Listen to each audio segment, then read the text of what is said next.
की तरफ बढ़ते हैं, तो आमंत्रित करते हैं विवेक भाई को कि इस चर्चा को आगे ले जाने के लिए। तो विवेक भाई, आप सादर आमंत्रित हैं और धन्यवाद साथी।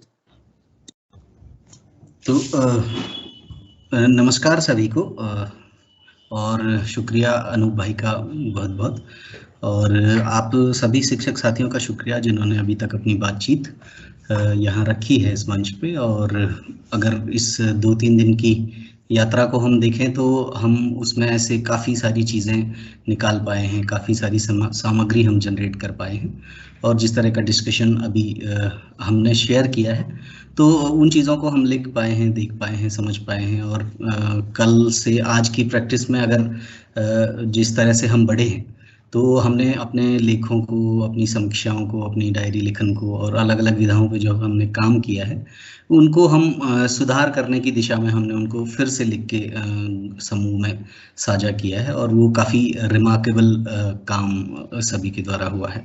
तो शुक्रिया सभी का। तो अब आज हम आज की बातचीत के दूसरे पड़ाव में चलते हैं, और इस पड़ाव में हम बातचीत कर रहे होंगे। हमारे बीच एक शिक्षक साथी हैं और वो उनका नाम दिनेश कर्नाटक है, और हम आज अगले 1 घंटे उनसे सवाल जवाब के तौर पे साक्षात्कार के मोड में जा रहे होंगे, और उनके साथ कुछ सवाल हम रख रहे होंगे, कुछ सवाल शिक्षक साथी रख रहे होंगे। इस तरह से हम आगे बढ़ेंगे। तो अगर इस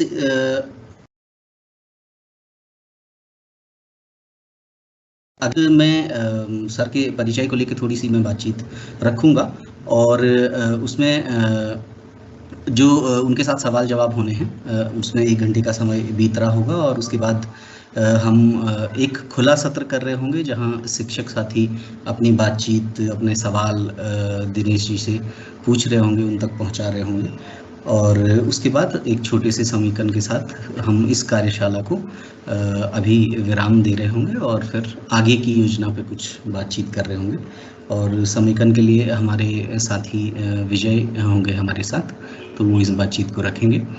तो अब आगे बढ़ते हैं, और मैं थोड़ा सा परिचय दिनेश जी का रख देता हूँ। तो दिनेश जी, आपका स्वागत है, और आप अपना वीडियो ऑन कर सकते हैं अगर इंटरनेट वहाँ पर ठीक है, तो आप अपना वीडियो ऑन कीजिएगा प्लीज़। तो बाकी बहुत से साथी आपसे मिले हुए हैं, लेकिन बहुत से साथियों ने आपको नहीं भी देखा होगा, तो वो भी आपसे रूबरू हो पाएंगे जी। तो स्वागत है दिनेश जी। आपका माइक अभी म्यूट पे है, तो आप अनम्यूट कर सकते हैं जी। बढ़िया, नमस्कार दिनेश जी, स्वागत है आपका। तो अभी मेरी आवाज मैं आपके पास? जी, आपकी आवाज मुझे आ रही है जी। ठीक है, बढ़िया। तो दिनेश जी के परिचय के तौर पे, उनका परिचय तो काफ़ी लंबा है, और हमको कोशिश कर रहे हैं कि उसको शॉर्ट में रखेंगे, क्योंकि दिनेश जी के पास जो काम हैं और जो उनके हुनर हैं उनकी सूची काफ़ी लंबी है। तो कोशिश कर रहे हैं हम कि आज हम दिनेश जी को अपने बीच एक लेखक के तौर पे ज़्यादा देख रहे होंगे, और उनसे अपेक्षाएं भी उसी क्रम में हमारी होंगी कि हम लेखन से जुड़ी हुई चीज़ों को लेके उनके साथ बातचीत कर रहे होंगे। तो अगर मैं दिनेश जी के परिचय के तौर पे कुछ बातें रखूं तो वो रानीबाग नैनीताल के रहने वाले हैं, और वहीं 13 जुलाई 1972 में उनका जन्म हुआ है। और दिनेश जी ने MA हिंदी और अंग्रेजी साहित्य से किया है, B.Ed और PhD भी है वो। उनकी जो रचनाएं हैं, एक पहली कहानी है जो 1991 में उत्तर प्रदेश में छपी, एक छोटी सी यात्रा उस कहानी का नाम है। और इसी तरह से उनका कहानी संग्रह एक है पहाड़ में सन्नाटा, और एक आते रहना, और एक मैकाले का जिन, और अन्य भी काफ़ी सारी कहानियों की सूची है जो उन्होंने लिखी। एक उपन्यास दिनेश जी ने लिखा है जिसका नाम फिर वही सवाल है, जो भारतीय ज्ञानपीठ से पब्लिश हुआ है। और इस उपन्यास को हम देखें तो नवलेखन प्रतियोगिता 2009 में वहाँ से ये पुरस्कृत भी हैं। एक यात्रा वृतांत दिनेश जी ने लिखा है जो दक्षिण भारत में 16 दिन, तो वो भी उनके नाम है। एक आलोचनाएं भी उन्होंने दर्ज की हैं जिसमें हिंदी कहानी के 100 साल और भूमंडलोत्तर कहानी जो है, इन दो चीज़ों को लेके, और जो देश भर में बहुत सारी प्रतिष्ठित साहित्यिक पत्रिकाएं हैं उनमें बहुत सी कहानियां और अलग अलग विधाओं में उनके लेख आदि प्रकाशित होते ही रहते हैं। आप में से बहुत से साथियों ने उन्हें पढ़ा भी होगा। और अगर दूसरी तरफ देखें उनके लेखन को, अगर हम सरकार के साथ और इन सब चीज़ों में उनके कंट्रीब्यूशन को देखें तो इससे पहले उत्तराखंड में जिन किताबों को हम अपने सिलेबस में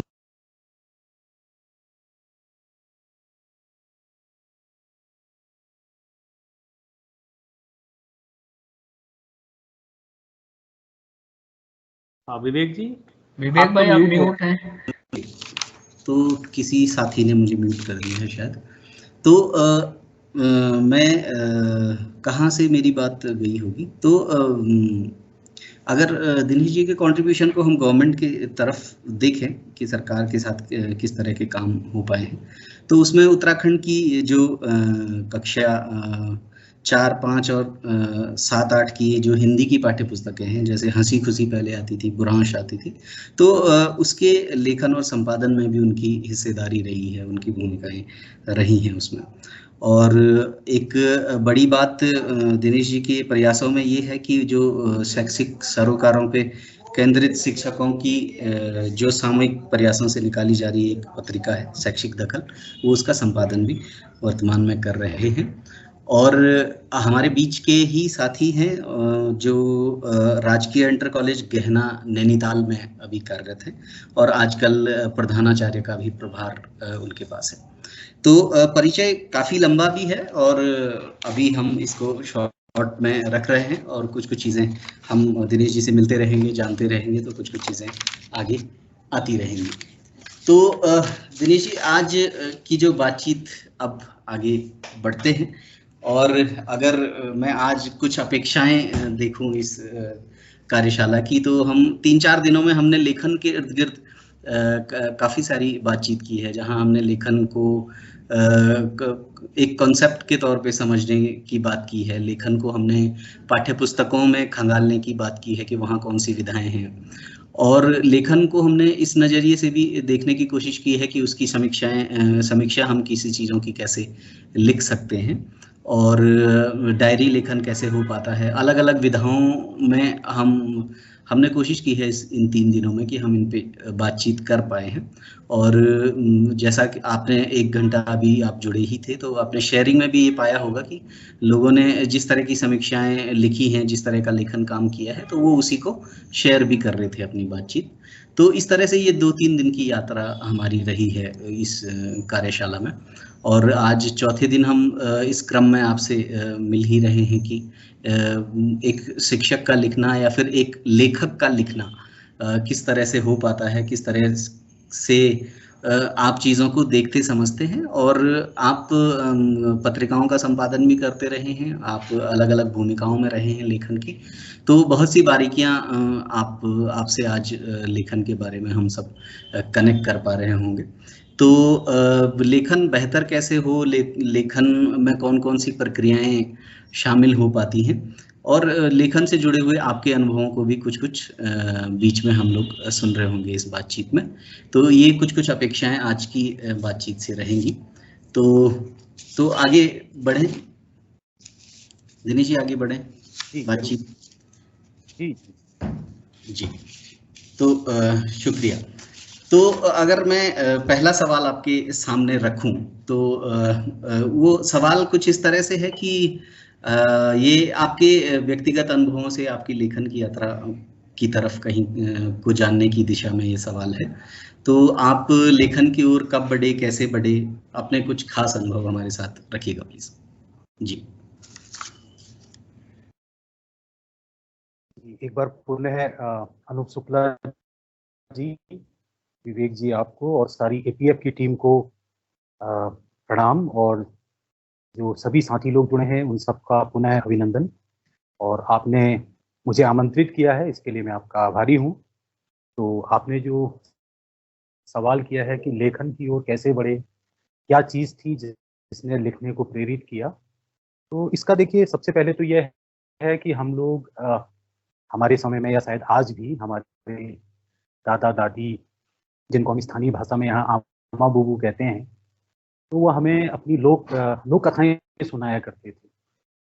तो एक उस तरह की परंपरा थी। तो लोक कथाओं से क्या हुआ कि हम जो जीवन जीते हैं अपने आस-पास, ये मेरे ही नहीं, हम सभी लोगों के अनुभव होंगे। और एक अनुरोध मैं और करना चाहता हूँ कि हम सभी लोग थोड़ा-थोड़ा जानते हैं, थोड़ा-थोड़ा हमारे अनुभव होते हैं, और इन जो कार्यशालाएँ हैं, इनकी जो सबसे बड़ी महत्ता ये है कि हम सबके वो अनुभव मिल कर के एक बड़े अनुभव की जो है वो रचना करते हैं, और हम लोग अधिक जो है हो पाते हैं। तो मैं ये कह रहा था कि वो जो लोक कथाएँ थी, उनका बहुत प्रभाव पड़ा, और हुआ ये कि उससे वो जिस तरह की लोक कथाएँ थी, उससे एक कल्पना की दुनिया, एक उड़ान जो है एक बच्चे के सामने उसके उसके उसके विचारों की, उसकी सोच की होती है। और फिर आगे जाके जब मैं पाठ्यक्रम में विशेष रूप से हमारा जो समय था, आज से मतलब 30-35 साल पहले, तो उस समय की जो शिक्षा थी, अब तो बहुत बदलाव आ चुका है। तो स्कूलों में रटंतु शिक्षा का बहुत जोर था।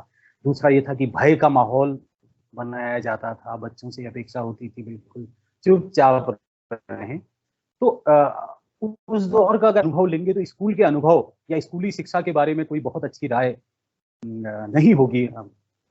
ठीक है कि अगर कहीं पर ऐसे विचारमान शिक्षक होंगे तो एक अलग बात होगी। तो ऐसे में हिंदी की किताब थी, बहुत बड़े झरोखे का काम किया, या ने स्कूल का जो है रुचि पैदा की। तो उस दौर में जो मैंने प्रेमचंद की ईदगाह कहानी पढ़ी, पंच परमेश्वर कहानी पढ़ी, सुदर्शन की हार की जीत एक कहानी है, वो पढ़ी, जयशंकर प्रसाद की ममता। तो ये कुछ ऐसी कहानियाँ हैं, जिनका बड़ा गहरा प्रभाव मेरे अंदर पड़ा।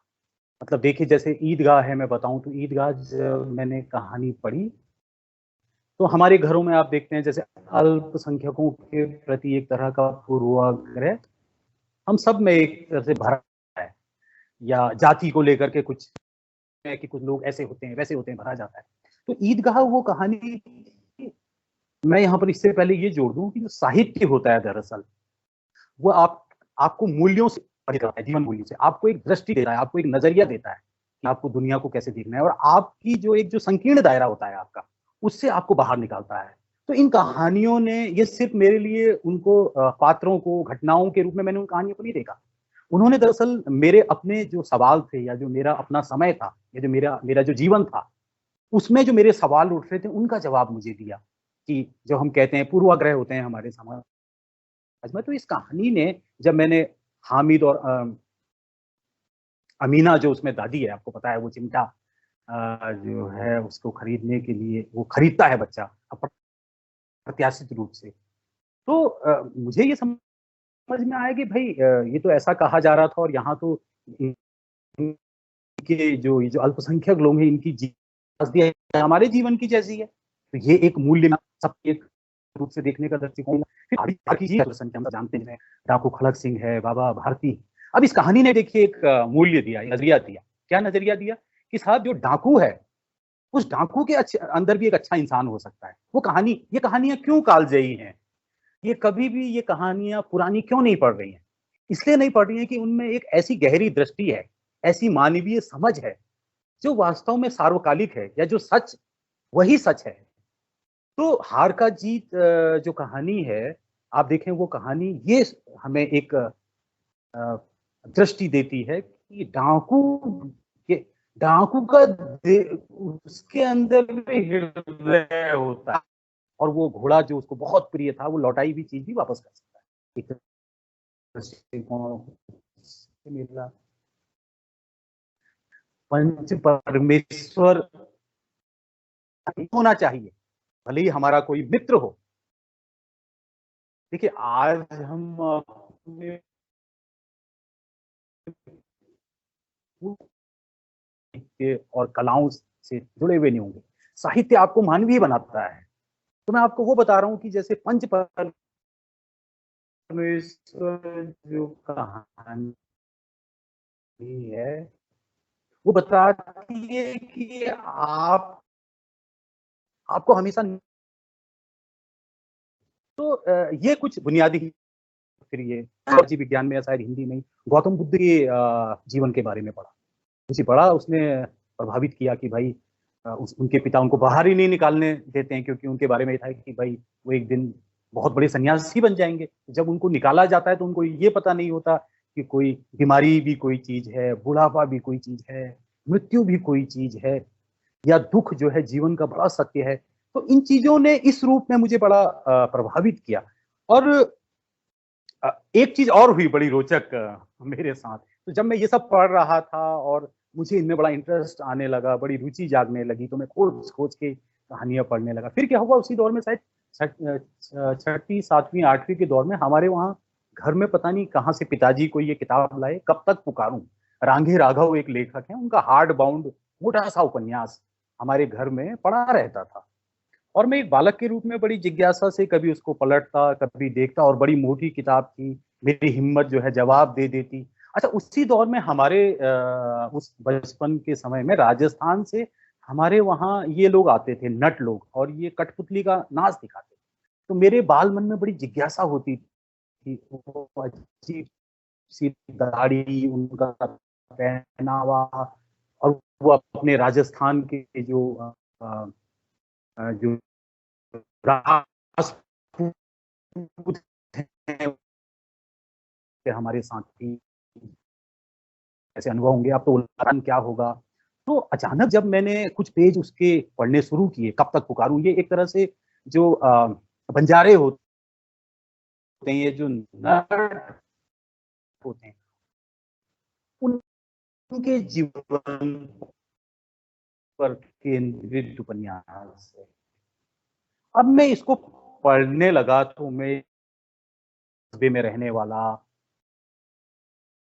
एक बंजारों का जीवन खुलता चला गया, उन झगड़े, उनका संघर्ष, मैं हिम्मत करके उसको पढ़ता गया। तो बड़ा है वो, मैं साथ समय में पूरा किया, और मैं बड़ा जब उस उपन्यास को पूरा किया तो मैं मुझे लगा कि मेरे अंदर की दुनिया बहुत बड़ी हो गई है। उस छोटी सी उम्र में मुझे लगा कि मैं तो एक नई दुनिया से परिचित हुआ हूँ। अभी जो साथी लोगों ने तमाम कहानियां पढ़ी हैं, उनको ये लगा होगा जब हम कोई एक नई रचना पढ़ते हैं, एक नए तरह से हम अपने को समृद्ध महसूस करते हैं, हमारे अंदर की जो दुनिया है और बड़ी हो जाती है। हमको लगता है यार जैसे कोशिका गठवार की समीक्षा की हमारे साथियों ने की थी, एक नया दृश्य उनके सामने खुला होगा, वो जो गुसाई है। तो ये सारी चीजें हुई। और देखिए, मूल बात मैं ये कहना चाहता हूँ, एक बुनियादी बात, ध्यान से सुनेंगे तो हमारा बोलना अच्छा होगा। किसी भी आदमी का बोलना अच्छा नहीं हो सकता अगर वो ध्यान से सुनेगा नहीं। इसी प्रकार ये बहुत महत्वपूर्ण बात है। आप लोगों ने पिछले दिनों बात की होगी, तमाम मैं देख रहा था आपने सब विधाएं जो है कवर की हैं। तो दूसरी बात क्या है, एक बुनियादी बात है। आपने देखा होगा, अभी हम लोगों ने सिनेमा की बात भी की। कोई भी जो सिनेमा जो बहुत लोकप्रिय हुआ है, कोई भी कहानी जो बहुत लोकप्रिय हुई है, उसमें पिछली किसी कहानी के बहुत ज्यादा तत्व नहीं होंगे, उस तरह की थीम नहीं होगी। कोई भी रचना इसलिए बहुत चर्चित होती है और बहुत लोगों को प्रभावित करती है क्योंकि वो जीवन को एक बिल्कुल नए एंगल से देखते हैं। अगर आप बिल्कुल रटे रटाए तरीके से चीजों को देखेंगे और फिर आप लेखन करेंगे, या आप सोचेंगे कि कहानी का एक फ्रेम होता है, उपन्यास का एक फ्रेम होता है, मैं उसी फ्रेम के हिसाब से चीजों को कर दूं, डायरी का एक फ्रेम होता है, तो उससे जो है बात बनने वाली नहीं है। जो आपका अनुभव है अगर वो बहुत यूनिक नहीं है, आप किसी ऐसी चीज को लेकर के नहीं लिख रहे हैं जिसको आपको लगता है कि नहीं,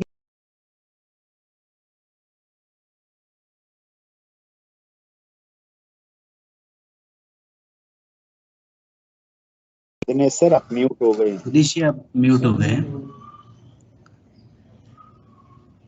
दिनेश जी आप म्यूट हो गए, आप अनम्यूट कीजिएगा प्लीज। म्यूट हो गए हैं सर, आप म्यूट हो तो गए हैं। दिनेश जी, एक चीज और है कि वीडियो आपका काफी पॉज हो रहा है, तो मुझे लग रहा है कि उस वीडियो को ऑफ करेंगे तो शायद लोग क्लियरली सुन पाएंगे। जी जी, तो क्योंकि इंटरनेट मुझे बिल्कुल बिल्कुल, वीक वो लग ज्यादा रहा है। हाँ हाँ हाँ, जी तो जी। आप उसे ऑफ करके। तो क्या ये भी बताइएगा, क्या आवाज मेरी स्पष्ट है या हाँ, इसमें अभी कुछ और आवाज ठीक है, आवाज ठीक है जी। तो मैं जारी रखूं? जी जी जी जी, आप जाइए। तो मैं यही कह रहा था कि अगर सुनना अच्छा होगा तो बोलना अच्छा होगा। इसी प्रकार अगर हम लेखन के क्षेत्र में जाना चाहते हैं, ठीक है, हम उसकी सैद्धांतिकी पे बात करेंगे, उसका फ्रेम किस तरह से बनना चाहिए, भाषा कैसी होनी चाहिए, शिल्प कैसा होना चाहिए, हम बात करेंगे। लेकिन पढ़ना जब होगा, देखिए मैं लिखने को क्यों प्रेरित हुआ, मैं भी तो जब मैं बता रहा था कि उसी दौर में जब मुझे ये लगा कि ये तो अद्भुत है दुनिया, कहानी की, साहित्य की दुनिया। तो हमारे दौर में, जिन दिनों में छोटा था, तो डायमंड पॉकेट बुक्स में प्रेमचंद का साहित्य छापा। जो हमारे पढ़ने लिखने में रुचि लेने वाले साथी होंगे उनको पता होगा, बहुत बड़े पैमाने पे पेपर बैग को छापा करते थे। और वो पेपर बैग जो है क्या कहते हैं, 4 रुपए, 5 रुपए, 10 रुपए के आते थे। तो मैं जो है उनको प्रेमचंद का साहित्य मैंने लिया, बांग्ला साहित्य से शरद को पढ़ा। तो एक पूरी बंगाल की दुनिया उभरी मेरे सामने, बंगाल का जनजीवन उभरा। उन्होंने उसी दौर में जो है शरद के अलावा बंकिम को उन्होंने जो है छापा था, जयशंकर प्रसाद को उन्होंने छापा। तो इन सबको खूब पढ़ा। और फिर पढ़ने से एक एक मोटा मोटी जो वो तब आपका नंबर आता है लिखने का। लिखना एकदम मेरी जो सोच है वो एकदम शुरू नहीं होता। और शुरुआत में क्या होता है, हम सभी लोग जो है कविता के जरिए अपने को व्यक्त करना चाहते हैं। तो मेरे साथ भी यही हुआ जब मैंने जो छायावाद की कविताएं हैं वो पढ़ी, और हाई स्कूल फर्स्ट ईयर के बाद जब मैंने नई कविता पढ़ी तो तब मैं कविता से बहुत प्रभावित हुआ। वो जो बंधन मुक्त कविता थी जिसमें छंद नहीं थे, मुझे याद है मुक्तिबोध की जब मैंने कविता पढ़ी, शायद 10वीं या 11वीं में थी वो। मुझे कदम कदम पर चौराहे मिलते हैं। तो मुझे लगा कि ये तो एक बात को बड़े खुले तरीके से और बड़े शानदार तरीके से वहां पर जाकर के मुझे लगा कि यार अब लिखना चाहिए, क्योंकि मेरे अंदर भी कुछ चीजें आ रही हैं अपने आसपास के जीवन को लेकर के। और मैंने अपनी जो शुरुआत की थी वो कविताओं से की और मैं लिखने लगा। तो मैंने कविताएं पढ़ी उस दौर में। लेकिन मैं यहाँ पर एक चीज और जोड़ना चाहूंगा। लिखने के साथ एक निरंतर जो है हमारा संघर्ष चलता है, और एक आत्मालोचना भी बहुत जरूरी है। तो मैं जब कविता लिखते रहा और कुछ निबंध तरह के या आलेख तरह के लिखता रहा, और ये शायद बीए के आसपास की बात है, और वो संयोग से स्थानीय एक उत्तर उजाला करके अखबार अभी भी निकलता है। तो वो मेरे लेखन को कभी वो रिजेक्ट करते थे, और तो उससे मैं मायूस होता था। कभी वो कहते थे हाँ ये वाला बढ़िया बना है, तो उसको छाप देते थे। कविताएं भी उन्होंने छापी। लेकिन फिर उसके बाद क्या हुआ, एक अंतराल के बाद मैंने जब, और मुझे लगा कि हमारे समय के जितने जो मास्टर हैं कविता के, उन सबको मैंने पढ़ा, उनकी जो प्रतिनिधि कविताएं हैं वो मैंने पढ़ी। और मैं आपको एक चीज आत्मालोचना वाली बात में आपको बताना चाह रहा हूँ। तो मैंने क्या किया कि जब मैंने अपनी कविताओं को देखा, मुझे लगा यार ये तो बड़ी कच्ची हैं इस लिहाज से। और आपको जान के आश्चर्य होगा कि मैंने उनको बड़े कटु हो करके, मेरे पास वो कोई है भी नहीं, मैंने उन सबको एक जगह इकट्ठा किया और उनको जला दिया कि ये तुम जो है, तुम्हारी कविताओं में वो बात नहीं है, तुमने खाली उस समय जो है भावावेग में लिख दी थी। और फिर उसी दौरान मैं कहानी की ओर को मुड़ा। मुझे लगा कि कहानी वो विधा है, क्योंकि मैंने बहुत कहानीकारों को पढ़ा, और संयोग से उस समय क्या हुआ जो आपने जिक्र किया, 1991 में उत्तर प्रदेश एक पत्रिका है उत्तर प्रदेश सरकार की, और बड़ी प्रतिष्ठित वो पत्रिका मानी जाती है। तो मैंने कुछ कहानियां लिखी, वो भी उसी उत्तर उजाला में छपी, और मुझे लगा कि ये वो विधा है जिसमें मैं काम कर सकता हूँ, जिसमें मैं सहज हूँ। तो मेरी जो पहली कहानी थी 1991 में, वो एक छोटी सी यात्रा, उसको उन्होंने छापा, और वो मेरे लिए एक शुरुआती लेखक के लिए अच्छी ठीक-ठाक वो जो है कहानी थी। वो मेरे किसी जो है संग्रह में है, और लंबी कहानी थी।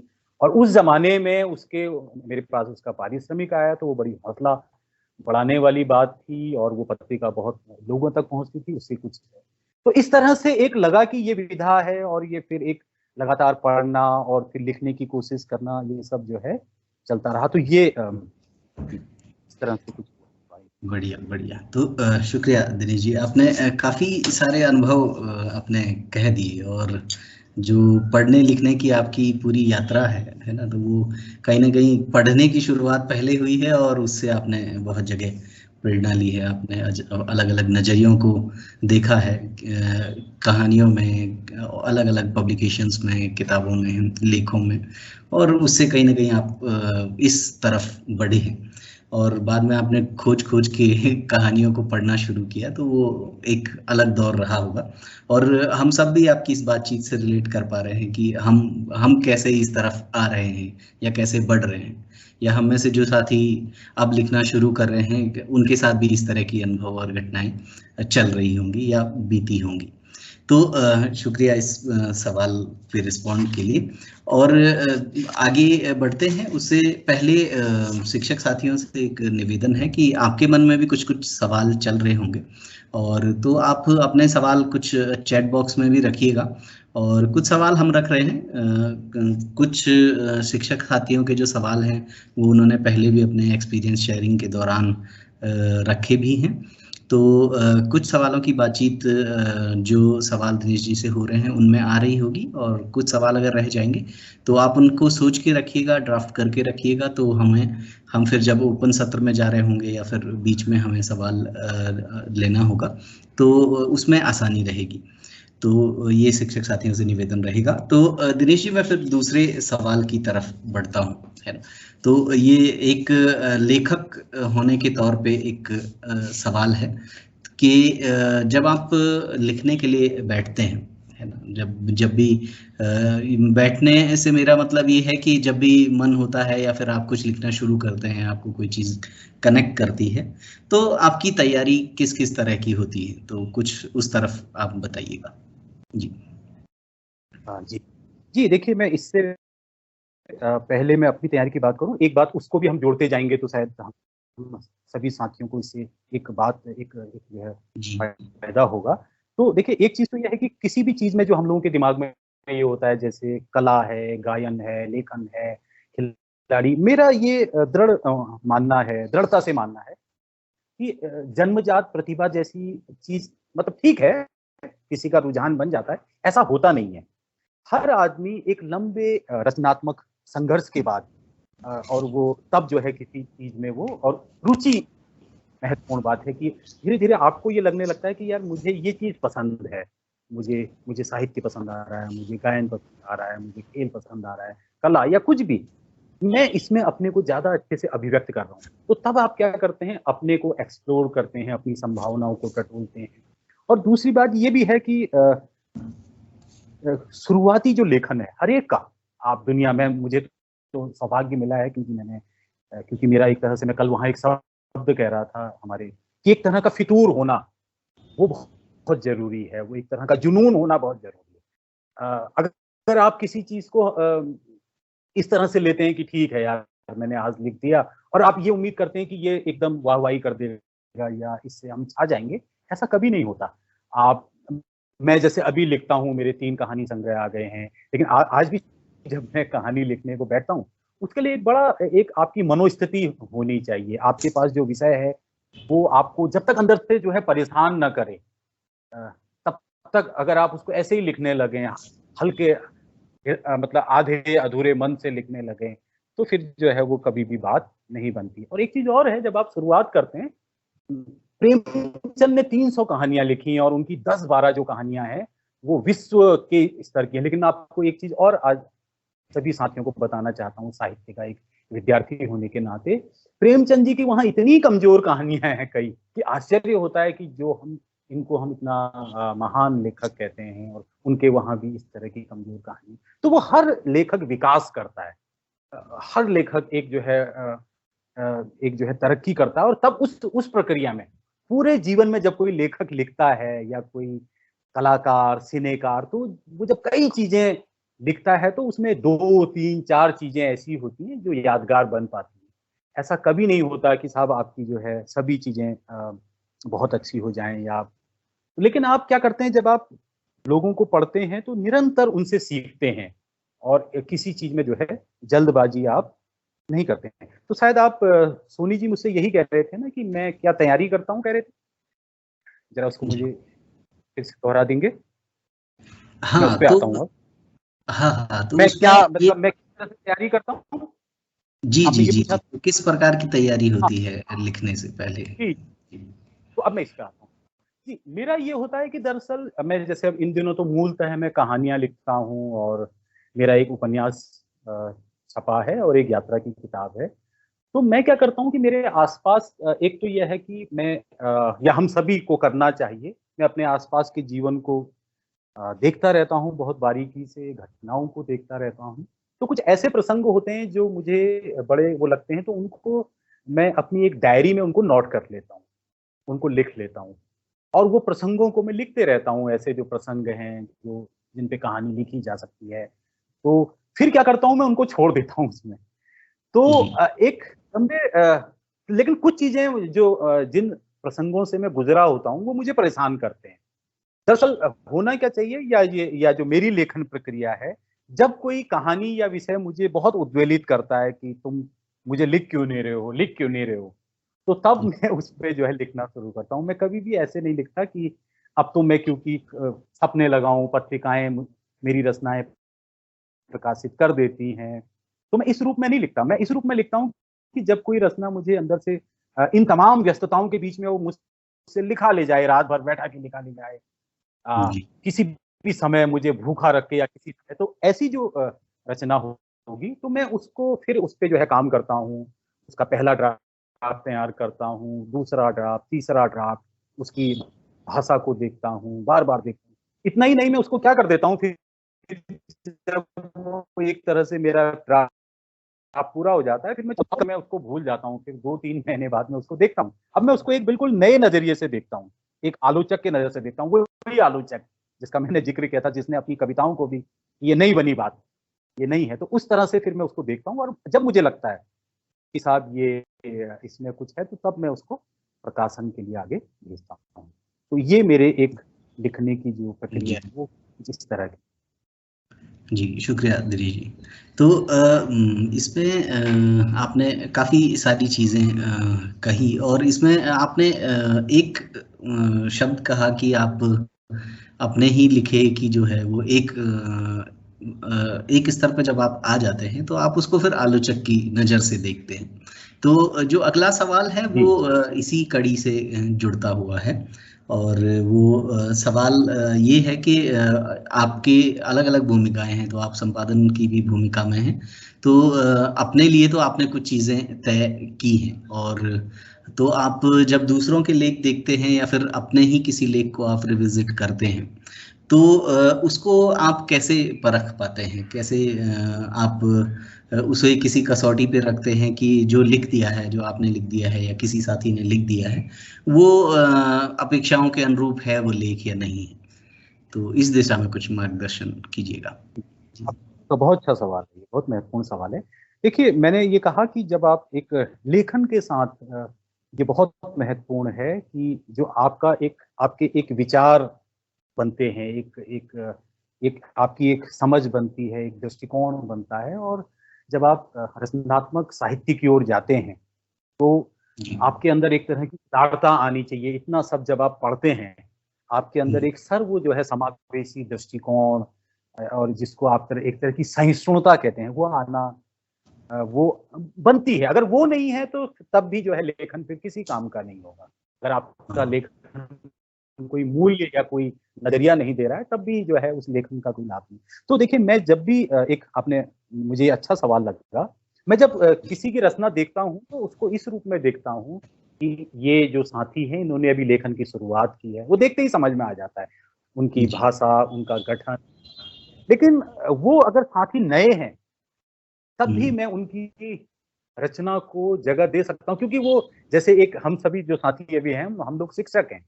हमको समझ में आ जाता है कि जिसने लिखा है, इसके अंदर कोई तड़प थी, कोई बेचैनी थी, ईमानदारी से इसने लिखा है। इसने इसलिए नहीं लिखा है कि लिख देना है। तो जब ऐसी जी, रचना कोई आती है नज़र जिसमें कंटेंट बहुत महत्वपूर्ण होता है, भले ही उसकी उनकी भाषा सजी हुई नहीं होती, गठन बहुत जो है उनका फ्रेम बहुत सदा हुआ नहीं होता, लेकिन उन्होंने जिस बात को उठाया होता है, असल में मूल चीज क्या है, और ये साहित्य की बहुत बड़ी बहस है कि किसी कहानी, किसी कविता का शिल्प महत्वपूर्ण होता है या जो उसकी जो विषय वस्तु होती है वो महत्वपूर्ण है। तो ये एक वो रहा है, और हम ये मानते हैं कि इन दोनों का समन्वय ही किसी रचना को श्रेष्ठ रचना बनाता है। लेकिन जब हम किसी पत्रिका का संपादन करते हैं तो हमको नए साथियों को भी प्रोत्साहित करना पड़ता है, और ऐसे ही हम लोगों को भी प्रोत्साहित किया गया है, क्योंकि अगर हमको पत्रिकाओं ने या मेरे जैसे लोगों को पत्रिकाओं ने जगह नहीं दी होती, वो आज जब मैं उस लेखन को देखता हूँ तो वो जो आप शायद आपका वो सवाल आएगा, या वो होता यह है कि जब आप एक पूरी साहित्य की यात्रा को पढ़ते हैं, समझते हैं, बड़े बड़े मास्टर्स को जब आप पढ़ते हैं तो अपने आप आपके सामने एक पैमाना आ जाता है कि रचना कैसी होनी चाहिए, क्योंकि देखिए उसका कोई फॉर्मूला नहीं है। वो जब आप फिर उसके साथ वही बात आती है, पढ़ना, अगर आपने पढ़ा हुआ है और आपके सामने कोई कहानी आ रही है तो आप उसको समझ जाएंगे कि ये कहानी किस स्तर की कहानी है। उसके लिए ये महत्वपूर्ण नहीं है कि आपने पीएचडी की हुई है, आपने एमए किया हुआ है। हमारे वहाँ बहुत से ऐसे लेखक हुए हैं, सैलेस मटियानी हुए हैं। सैलेस मटियानी तो कुछ पढ़े हुए नहीं थे, उसके हाथ से स्कूली शिक्षा तो कुछ नहीं की थी। गोरकी आते हैं, अगर हम दुनिया के साहित्य में बात करें, ये दोनों लेखक बहुत महान लेखक हैं, लेकिन उन्होंने साहब जीवन को पढ़ा, उनके वहाँ विषय वस्तु थी, और उन्होंने साहित्य पढ़ा, तो उन्होंने अपने पैरामीटर बनाए और उन्होंने ऐसी रचनाएं दी जो लोग बहुत पढ़े लिखे लोग थे वो। देखिए कोई भी जो रचनात्मक चीज होती है, वहां किसी आदमी का अगर कोई मुकाम बनता है तो वो इसलिए नहीं बनता कि वो किस पृष्ठभूमि से आता है, क्या नहीं है। वो ये है कि वो जीवन के कौन से अनछुए कोने को, कौन से ऐसे प्रसंगों को हमारे जो है सामने ला रहा है जिस पर हमारी नजर ही नहीं थी अब तक। किसी रचना का सबसे बड़ा मूल्य है उसकी नवीनता। तो ये एक बात है। जी जी, जो शुक्रिया मदिनीश जी। तो जो आपकी जो बातचीत है उसमें मैं ये रिलेट कर पा रहा था कि जैसे जैसे पढ़ना बढ़ता है वैसे वैसे लिखने को समझना भी बढ़ता है। तो उस फ्रेम में फिर अगर मेरा पढ़ना काफ़ी है और मैं अगर कुछ न कुछ रचनाएं रोज पढ़ रहा हूँ, उससे गुजर रहा हूँ, अलग अलग तरह के न्यूज़पेपर्स में देख रहा हूँ, मैगजीन में देख रहा हूँ, और मेरी नियमित आदत में कुछ हैं पढ़ने की चीज़ें, तो तब शायद जो आप कह रहे हैं कि वो दृष्टि बनती है और एक लंबा समय लेती है ये दृष्टि बनने में, तो उसके बाद हम फिर अपने लेख को भी क्रिटिकल तरीके से देख पाते हैं, समझ पाते हैं। और ये दुविधा जी यहाँ पर मैं आपसे देखिए बहुत महत्वपूर्ण बात यह है कि जैसे आज हम मकान बनाते हैं तो मकान का जो शिल्प है, आज के मकान का शिल्प ऐसा नहीं है जैसे 20 साल पहले था, 30 साल पहले था, 50 साल पहले था। आज का जो मकान है, या चारपाई हम बनाते हैं तो आज हम वो उस वाली वैसी चारपाई नहीं बनाते, आज हम दीवान जैसा बनता है, कुछ अलग बनता है। तो यही बात इसलिए जैसे हमारे कई साथी लोग कविता लिखते हैं, लेकिन वो क्या करते हैं, वो छायावाद के युग की ही कविता लिख देते हैं क्योंकि उन्होंने कोर्स में वही पढ़ी होती है। तो फिर वो निराश होते हैं जब वो किसी उसके सामने जाते हैं, क्योंकि उनका परिचय नहीं है कि भाई छायावाद तो 1914, 1920 या 30 में हो गया ना, उसके बाद तो प्रयोगवाद हो गया, नई कविता हो गई है, और साठोत्तरी कविता हो गई, पूरी एक लंबी यात्रा है। आज तक के कवि हैं, मंगलेश जी, हाल में उनका निधन हुआ है। तो अगर हम इस पूरी प्रक्रिया से नहीं है तो होगा क्या कि हमारी कविता बस ठीक है, वो एक हमने लिख दी और हमने तुक जोड़ दिए। तो तुक जोड़ना ही मात्र कविता नहीं है, या कहानी का फ्रेम बना देना वो नहीं है, क्योंकि देखिए सभ्यता जितने आगे जाएगी उतनी हर रचना, हर विधा में उसका जो एक्सेलेंस है, जो उसकी वो एक नए आयामों को छूती हुई जो है चली जाएगी।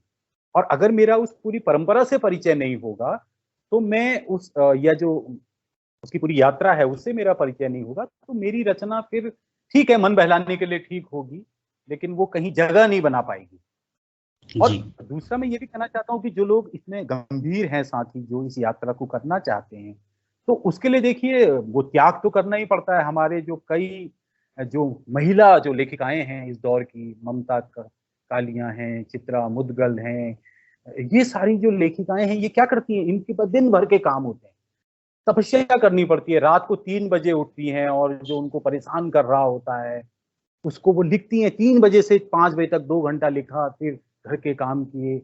तो कोई भी वो जो है उसके लिए अब ये सवाल हमारे सामने उठ सकता है कि साहब 24 ही घंटे हैं, होगा कैसे? लेकिन जिस चीज में आपका जुनून है उसके लिए आप समय निकालेंगे, उसको आप अपनी प्राथमिकता सूची में ऊपर रखेंगे, तो आपको करना पड़ेगा। ठीक, तो बढ़िया। तो अब आगे चलते हैं और अभी जो 2-3 सवाल मैंने रखे, तो अभी चैट बॉक्स में एक सरोजनी रावत मैम ने एक सवाल लिखा, साझा किया है, तो उसको मैं यहाँ रख रहा हूँ और फिर वापस मैं अपने सवालों पे लौटूंगा। तो वो सवाल कुछ यूं है कि जो कहानी समीक्षा है, लेख समीक्षा है, पुस्तकों की समीक्षा है, तो उनमें बेसिकली हम क्या फ़र्क उनमें होता है ना?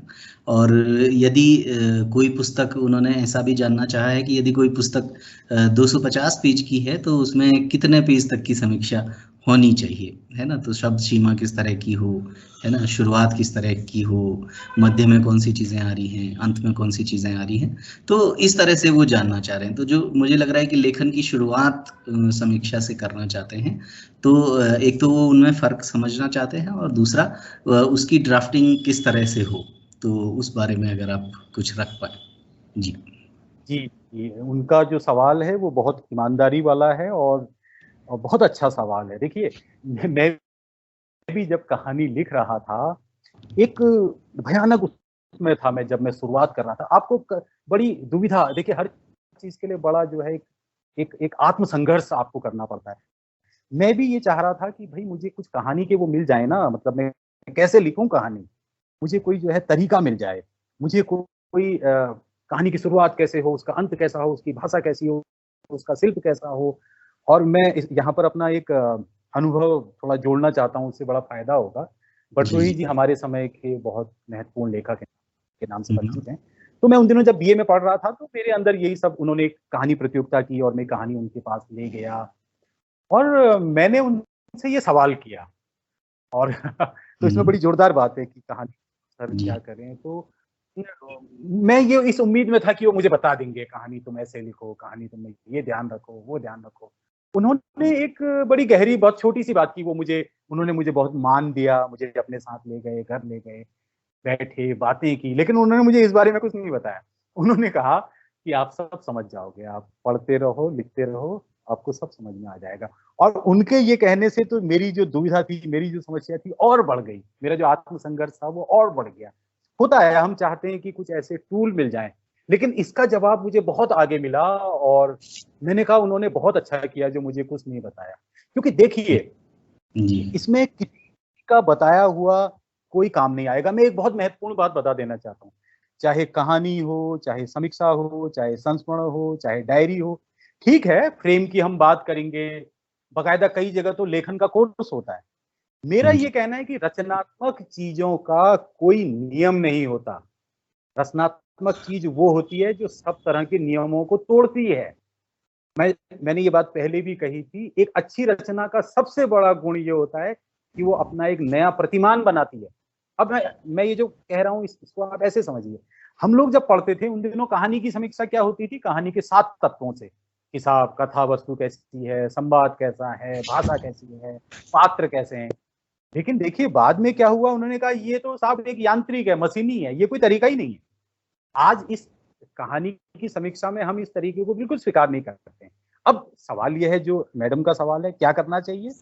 देखिए, 2 तरीके हैं। एक है अनुभूति, मैंने जो फिल्म देखी मुझे उससे क्या अनुभूति हुई, किस चीज ने मुझे प्रभावित किया, मैं सब कुछ भूल जाऊं, भाषा भूल जाऊं और बड़ी ईमानदारी से मैंने कहानी पढ़ी चीफ की दावत, मुझे जो अच्छा लगा, मैं इसकी बिल्कुल परवाह ना करूं कि लोगों को मेरी जो समीक्षा है उसका फ्रेम लोगों को पसंद आएगा नहीं आएगा, मैं सब भूल जाऊं।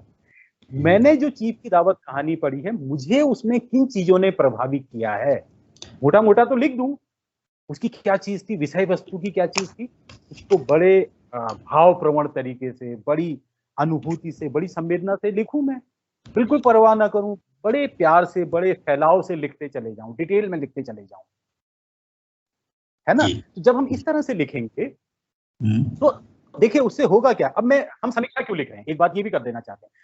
हम समीक्षा क्या इसलिए लिख रहे हैं कि हमारे टीचर साहब ने समीक्षा लिखने को कहा है, हमने उनको दिखाना है, क्या ये कहीं पर प्रश्न आया है उसमें हमें नंबर पाने, इसलिए नहीं। हमें कोई भी काम इसलिए करना है, मुझे चीफ की दावत कहानी की समीक्षा इसलिए लिखनी है कि मैं ये चाहती हूँ कि और लोग भी, चीफ की दावत इतनी अद्भुत कहानी है कि और लोग भी इसको पढ़ें। मैं उनको कन्वे करना चाहता हूँ या चाहती हूँ कि ये जो उड़ान जो फिल्म है, भाई साहब ये इतनी अच्छी फिल्म है, आपको देखना चाहिए। मुझे जो प्रभाव पड़ा है, मुझे जिन चीजों ने प्रभावित किया है, मैं पूरे भावावेग के साथ, मतलब भाव का वेग का मतलब यह है नियंत्रण के साथ, उस पे वो लिखूं और मैं उसको कवर करने की कोशिश करूं, उसकी सारी चीजों को, उसके सारे पक्षों को, जो जो किसी भी जानने वाले के लिए महत्वपूर्ण होगा। लेकिन एक चीज और है, कभी भी समीक्षा करें तो ये मत सोचें कि सब कुछ उसमें बता दें। अब अगर आप उड़ान के बारे में, चीफ की दावत के बारे में सब कुछ बता देंगे तो साहब, जैसे हम लोग नहीं करते थे एक समय में गाइड या कुंजी से, एमए की पढ़ाई में, उसमें मैं बहुत से लोगों को देखा था कि पूरे उपन्यास का किसी ने जो है आलोचक ने उसकी समीक्षा कर दी, हमने पढ़ दिया, कुंजी से कर दिया, जवाब दे दिया। तो ये भी काम हमने नहीं करना है। समीक्षा हमने सांकेतिक रूप से लिखनी है, जो हमें अच्छा लिखा है उतना ही लिखिए, सब कुछ कह देने की वो मत करिए जी। ये बहुत महत्वपूर्ण है। ठीक, तो शुक्रिया। तो आगे बढ़ते हैं और इसमें आशा है कि सरोजिनी मैम का जो सवाल है तो उन तक कुछ चीज़ें पहुंची होंगी और बाकी जो साथी हमें सुन रहे हैं तो उन तक ये बातचीत गई होगी कि समीक्षा को लेकर काफ़ी सारे साथियों ने अपना सवाल रखा था, तो वो भी इस बात से कहीं ना कहीं रिलेट कर पा रहे होंगे। तो दिनेश जी वापस आते हैं, मैं अब अपने सवालों पे वापस आता हूँ। और क्योंकि इस समूह में हम बहुत सारे शिक्षक जुड़े हुए हैं, पिछले 3-4 दिनों से बातचीत कर रहे हैं, तो ये सवाल शिक्षकों की तरफ से जुड़ता हुआ मुझे दिखता है। तो सवाल कुछ ऐसा है कि जो ये मौजूदा दौर है अभी, तो इस मौजूदा दौर में शिक्षकों द्वारा लिखे जाने की ज़रूरत को क्या आप भी महसूस करते हैं, और यदि आपको लगता है कि शिक्षकों को लिखना चाहिए तो उसमें क्या क्या बातें हैं, है ना, तो क्यों लिखना चाहिए शिक्षकों को? जी बिल्कुल बिल्कुल। देखिए सर, जो हमारे जो शिक्षक शिक्षिकाएं हैं, दरअसल किसी भी दौर में आप देखें, शिक्षक और शिक्षिकाएं, वकील, मुख्य रूप से जो बुद्धिजीवी वर्ग है, हम सभी लोग समाज को दृष्टि देने वाले लोग हैं। समाज का बौद्धिक रूप से, सांस्कृतिक रूप से, वैचारिक रूप से नेतृत्व करने वाले लोग हैं। तो एक शिक्षक का लिखना, पढ़ना, बोलना बहुत आवश्यक है। अब मैं एक उदाहरण से अपनी बात कह देता हूँ कि भाई महापद्म नंद थे हमारे इतिहास में, और एक राजा था, पूरा मतलब देखिए कि उसने पूरा एक अराजकता फैलाई हुई थी। ऐसे में एक शिक्षक ही तो सामने आया था जिसका नाम चाणक्य था। चाणक्य को ये जरूरत महसूस हुई कि साहब आगे आना चाहिए, नेतृत्व देना चाहिए, बदलाव करना चाहिए, नई दृष्टि देनी चाहिए, और उन्होंने वो काम किया। क्या मेरी आवाज आ रही है? थोड़ा सा मैं निकल गया हूँ, मैं जुड़ा हुआ हूँ। जी जी जी, आपकी आवाज आ रही है। अच्छा, दरअसल मेरी स्क्रीन से हट गया कुछ, चलिए कोई बात नहीं, आवाज आ रही है लेकिन। तो आप देखिए, इसके अलावा अगर आप देखेंगे तो जितने राजनीति में या नेतृत्व देने वाले जो बहुत से लोग रहे हैं, वो शिक्षक रहे हैं। क्यों? जैसे मैंने एक पहले भी बात कही थी कि हम अंततः हम सभी लोग एक कैसा देश चाहते हैं, कैसा समाज चाहते हैं। हम ऐसा ही तो समाज चाहते हैं ना, जहाँ सब लोग अपने को अच्छे से अभिव्यक्त कर सकें, जहाँ सद्भाव हो, प्रेम हो, सबके दिल बड़े हों। क्या हम यही तो समाज बनाना चाहते हैं ना? जो हमारी भारत की जो अवधारणा है, हम अवधारणा है, वो अवधारणा यही तो है कि हम लोग जो है संकीर्णताओं के पार जाएं। रवीन्द्रनाथ टैगोर जो अपनी कविता लिखते हैं और उस कविता में कैसा भारत हो, हम कैसे भारतीय हों, यही तो अवधारणा देते हैं। तो जब हमारे अंदर ये तड़फ है कि ऐसा देश बने, ऐसा समाज बने जहाँ लोगों की अच्छी सोच हो, जहाँ अपराध ना हो, जहाँ जातिवाद की समस्या ना हो, जहाँ धार्मिक संकीर्णता ना हो, तो ऐसे में लेखक का लिखना उसको अगर लेखक लिखेगा नहीं, समाज का ये नेतृत्व देने वाला, दिशा देने वाला वर्ग अगर बोलेगा नहीं, लिखेगा नहीं और सही चीजों पर बात नहीं करेगा, तो हमारा समाज पीछे की ओर जाएगा, हमारा देश जो है पीछे की ओर जाएगा। तो मैं तो इस बात को मानता हूँ और मेरा ये मानना है, और हम लोग जो हम सब एक जो कोशिश कर रहे हैं पिछले 10 साल से, शैक्षिक दखल जो हम लोग पत्रिका निकाल रहे हैं, और उसमें हम शिक्षा पर सिर्फ, बहुत बड़ी बात तो हम नहीं करते हैं, हम चाहते हैं शिक्षा पर बात हो। तो हम लोग देखिए एक बहुत बड़ा संकट क्या है कि शिक्षक साथी लोग क्या करते हैं, हम लोगों को अपनी आलोचना भी करनी चाहिए, लेकिन सब लोग ऐसे नहीं है।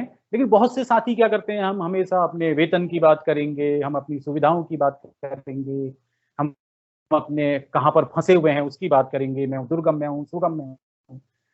मैं ये कहना चाहता हूँ कि जब हमारा दृष्टिकोण बड़ा हो जाता है, जब हम किसी बड़े अभियान से जुड़ जाते हैं, हम किसी रचनात्मक काम में लगे होते हैं, लेखन ही छोड़ दीजिए, हम कला के क्षेत्र में लगे होते हैं, जब हम इन बड़ी चीजों से जुड़े होते हैं, तो अपने जो सवाल होते हैं, अपनी जो संकीर्णताएं होती हैं, वो खत्म हो जाती हैं, और हम जो है एक हम सकारात्मक जो है भूमिका की ओर हो जाते हैं, और हमारा जो एक इंसान के अंदर जो जड़ता आ जाती है, वो जड़ता खत्म हो जाती है। आप उत्साह से भरे रहते हैं हमेशा। हम लोग कई बार हम भारतीय लोगों की बात करते हैं, और जो विकसित देश हैं यूरोप वगैरह के, देखिए वहां के लोग बुनियादी रूप से रचनात्मक लोग हैं।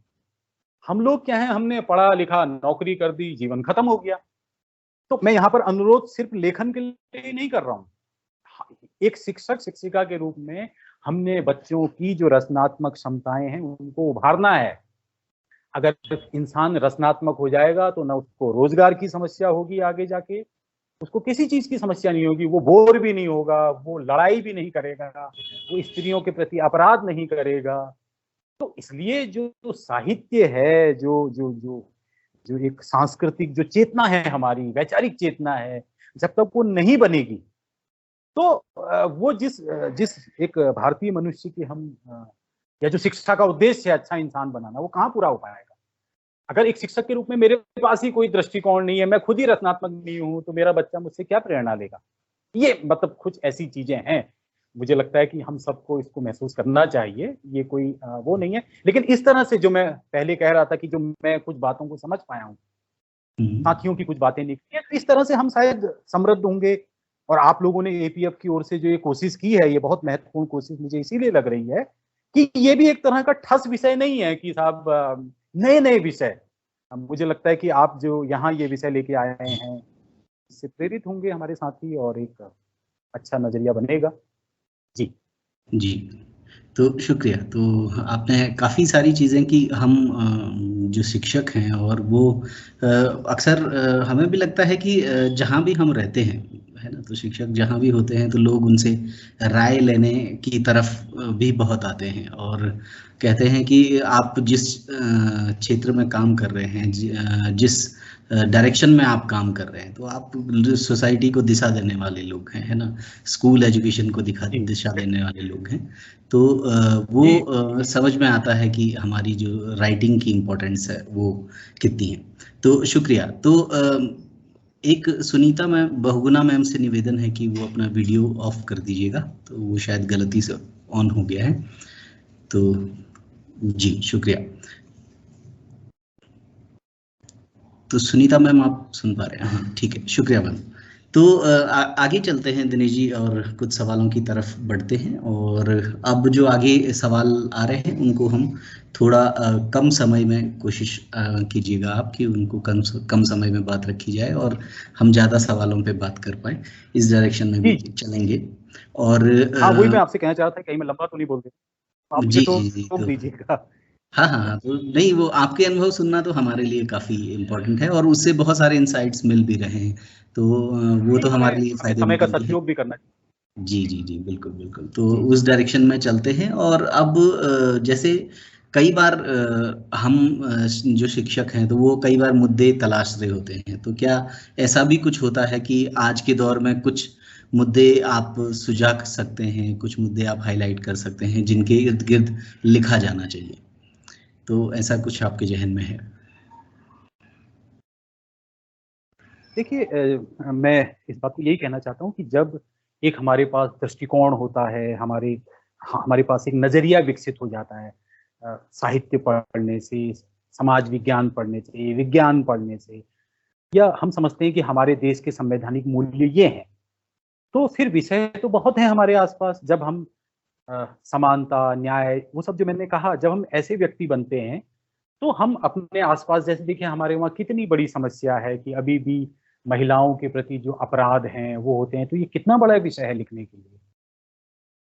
हमारे वहाँ हम पूरी दुनिया में कहीं भी नहीं है ये, और हम मतलब जाति की को लेके हमारे वहाँ पूर्वाग्रह हैं, क्षेत्र को लेकर के हमारे वहाँ पूर्वाग्रह हैं, है ना, धर्म को लेके हमारे वहाँ संकीर्णताएं हैं। तो मेरे हिसाब से तो हमारे पास इतना कुछ है लिखने को। और अगर हम, क्योंकि देखिए हमारा संकट क्या है कि हम सब लोग जब बच्चे होते हैं, जब कुछ चीजें पढ़ते हैं तो हमें लगता है हाँ बदलाव होना चाहिए, इन चीजों से हमें मुक्त होना चाहिए। लेकिन धीरे धीरे क्योंकि हमारे अंदर वैचारिक ओज खत्म हो जाता है, हमारी हिम्मत खत्म हो जाती है, पस्त हिम्मती आ जाती है, तो हम कहते हैं यार जो चल रहा है बढ़िया चल रहा है।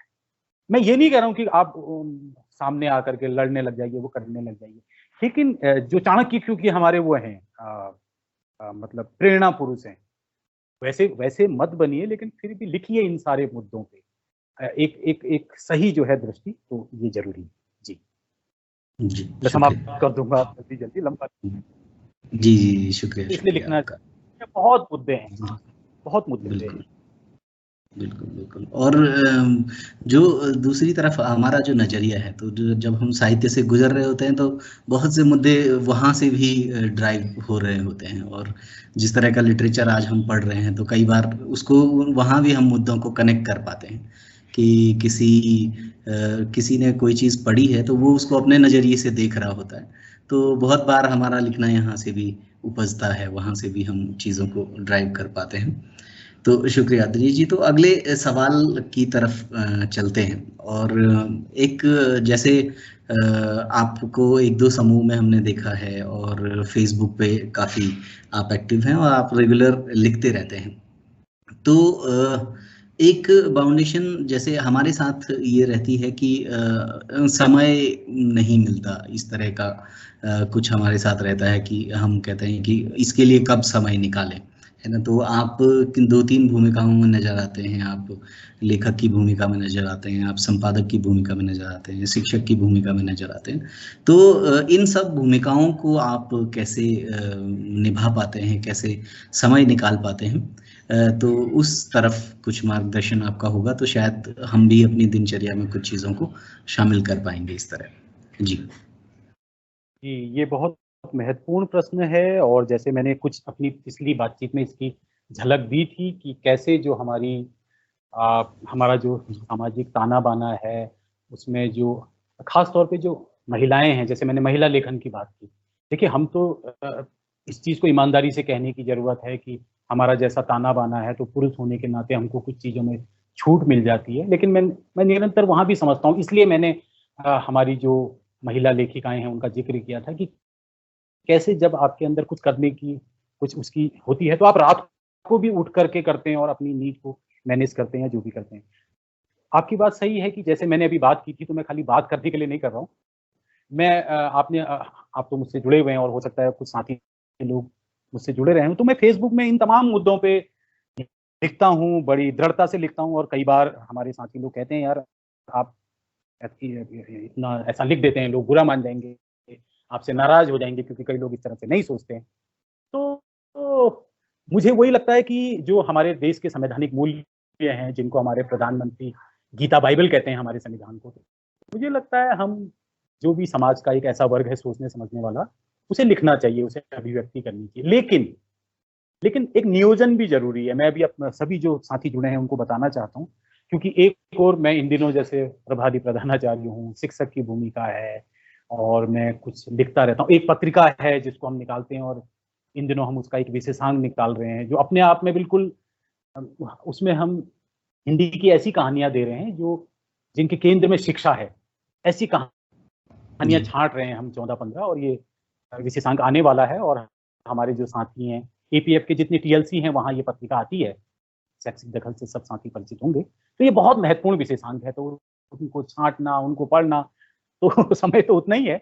अब मैं आपको एक चीज़ और बता दूँ, अभी पिछले दिनों मैंने अपने को फेसबुक से मैं हट गया हूँ, हालाँकि इतने लोगों से जुड़ते हैं, इतनी बहस होती है, बहुत जी, अच्छा मंच है, लेकिन ये तय करना भी ज़रूरी है, बहुत लोग वहाँ साथी ऐसे भी हैं जो प्रशंसक हैं, लेकिन एक निरंतर अपना आलोचक होना भी ज़रूरी है। मुझे क्या लग रहा था कि मेरा वहाँ ज़्यादा समय जा रहा है और मुझे कई बार ये भी होता है कि हम उससे तात्कालिक भी बन जाते हैं और हम फिर जो बड़े काम होते हैं, वो हमारे प्रभावित होते हैं। बड़े काम का आशय ये है कि अगर आपको कुछ ऐसी कहानियाँ लिखनी है जो आपको परेशान कर रही हैं, या जैसे मैंने अभी एक उपन्यास लिखा है तो 2-3 विषय मेरे दिमाग में हैं, उन पे काम करना है, या जैसे ये शैक्षिक दखल के बहुत महत्वपूर्ण अंक हैं, जिन पे आपको ज़्यादा समय देने की ज़रूरत है। तो आप निरंतर अपनी समीक्षा करते हैं और किसी एक ही जगह आप नहीं जाते हैं और आपको करना तो पड़ता ही है, आपको कन्विंस करना पड़ता है, घर के दबाव होते हैं, गृहस्थी होती है, वो हम सबकी जी, गृहस्थी है और कोई ज़रूरी नहीं है कि घर के और लोगों के इंटरेस्ट वैसे हों, तो आपको उनको भी जो है कन्विंस करके चलना पड़ता है। तो ये, लेकिन ये होता क्या है, कुल मिलाकर के इसका जो सबसे बड़ा फ़ायदा है, जब आप रचनात्मक होते हैं तो आपके पास साँस लेने की फुर्सत नहीं होती है, आप हर समय बिज़ी होते हैं और मन ही मन आपको एक चीज़ और होती है, उन लोगों से आपको थोड़ा ज़रा एक वो होता है कि आप उन जैसे लोग नहीं हैं जो कहते हैं साहब बोर हो गए, समय नहीं कट रहा।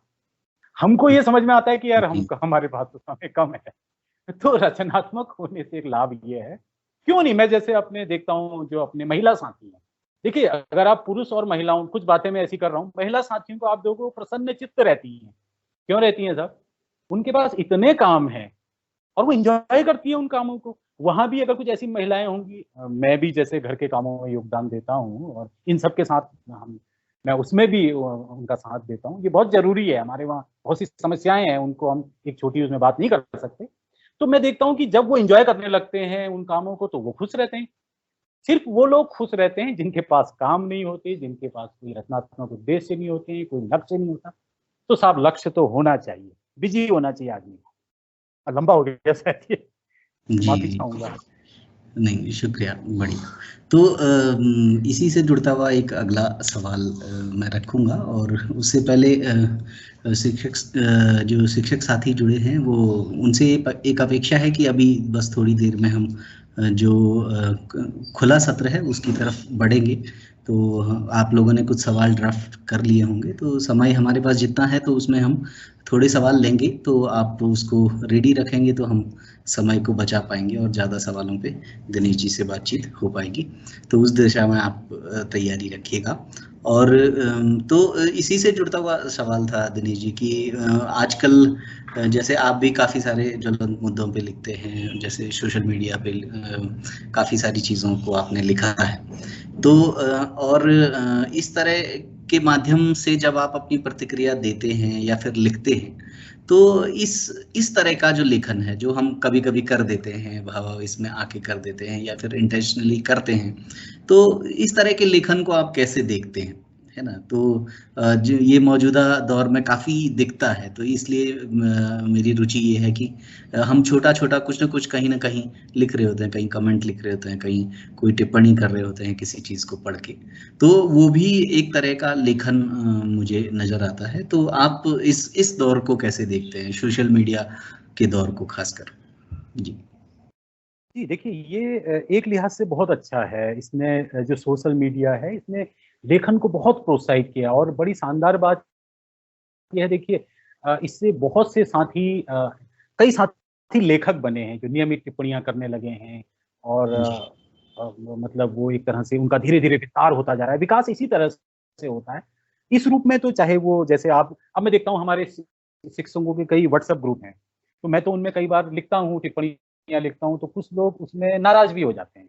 आप जब हमारे जब एक ठस किस्म का जब समाज होता है, अधिकतर लोगों में जड़ता हावी होती है, तो कई बार लोग आपको इस रूप में भी देखते हैं ना कि जैसे आप ये सब काम करते हैं, तो आप पुरस्कार लेने के लिए तो नहीं कर रहे, आपकी अपनी कोई परियोजना नहीं है। तो विश्वसनीयता का भी संकट होता है। तो जैसे हमारे साथ भी हुआ, जब हमने पत्रिका जी। निकाली या लेखन हुआ, उन्होंने कहा आप तो पुरस्कार के लिए लिखते हो, आप तो पुरस्कार लेना चाहोगे एक दिन, पत्रिका शिक्षा के लिए जो आप काम। तो हमने कहा हम जिन वैचारिक मूल्यों के साथ हैं, उसमें हम जी। कभी पुरस्कार के लिए आवेदन ही नहीं करेंगे, हमारी जो समझ है। क्योंकि 2 दृष्टिकोण हैं जीने के।